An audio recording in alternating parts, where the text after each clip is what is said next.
നമ്മളിപ്പോൾ കല്ലുമ്മക്കായ അച്ചാർ ഉണ്ടാക്കാൻ പോവാണ് കേട്ടോ. അതിന് വേണ്ടിയിട്ട് കഴുകി ക്ലീൻ ചെയ്തെടുത്തിട്ടുള്ള കല്ലുമ്മക്കായാണിത്. ഇത് ഉപ്പും മഞ്ഞളും മുളകും പൊടിയും കുരുമുളകും ഒക്കെ ചേർത്ത് നല്ലോണം മിക്സ് ചെയ്തെടുത്തിട്ടുള്ളതാണ്. ഇത് നമുക്ക് ആദ്യം ഫ്രൈ ചെയ്തെടുക്കാം. എണ്ണ ചൂടായിട്ടുണ്ട്. നമുക്ക് ഇതിലേക്ക് കല്ലുമ്മക്കായ ഇട്ട് കൊടുത്തേക്കാം.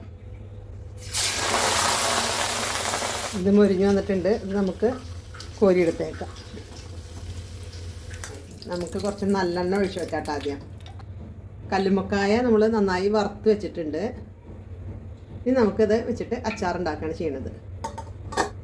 ആദ്യം ഒരു കപ്പ് കൊത്തി അരിഞ്ഞിട്ടുള്ള ഇഞ്ചി ചേർത്ത് കൊടുക്കാം ഈ എണ്ണയിലേക്ക്. നടുവ് പിളർന്നിട്ടുള്ള വെളുത്തുള്ളി ചേർത്ത് കൊടുക്കാം.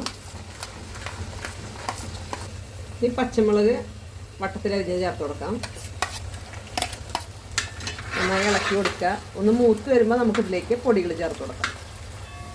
ഇഞ്ചി വെളുത്തുള്ളി പച്ചമുളകൊക്കെ മൂത്തുണ്ട് കേട്ടോ. ആ സമയത്ത് നമുക്കിതിലേക്ക് 1/2 കപ്പ് മുളക് പൊടിയും 1/2 കപ്പ് കാശ്മീരി മുളക് പൊടി ഇതിലേക്ക് ചേർത്ത് കൊടുക്കാം. മൂത്ത് വരുന്ന സമയത്ത് 1 ടേബിൾ സ്പൂൺ ഉലുവപ്പൊടിയും 1 ടീസ്പൂൺ കായത്തിൻ്റെ പൊടിയും കൂടി ചേർത്ത് കൊടുക്കാം. നന്നായി മിക്സ് ചെയ്ത് കൊടുക്കുക. 1 ടീസ്പൂൺ മഞ്ഞൾപ്പൊടി, പിന്നെ നമ്മുടെ ഉപ്പ് ചേർത്ത് കൊടുക്കാം. ഇനി വേഗം തന്നെ നമുക്കിതിലേക്ക് 1 കപ്പ് വിനാഗിരി ഒഴിച്ചു കൊടുക്കാം. എന്നിട്ട് ഇതിലേക്ക് നമ്മൾ വറുത്ത് വെച്ചിരിക്കണ നമ്മുടെ കല്ലുമ്മക്കായ ചേർത്ത് കൊടുക്കാം.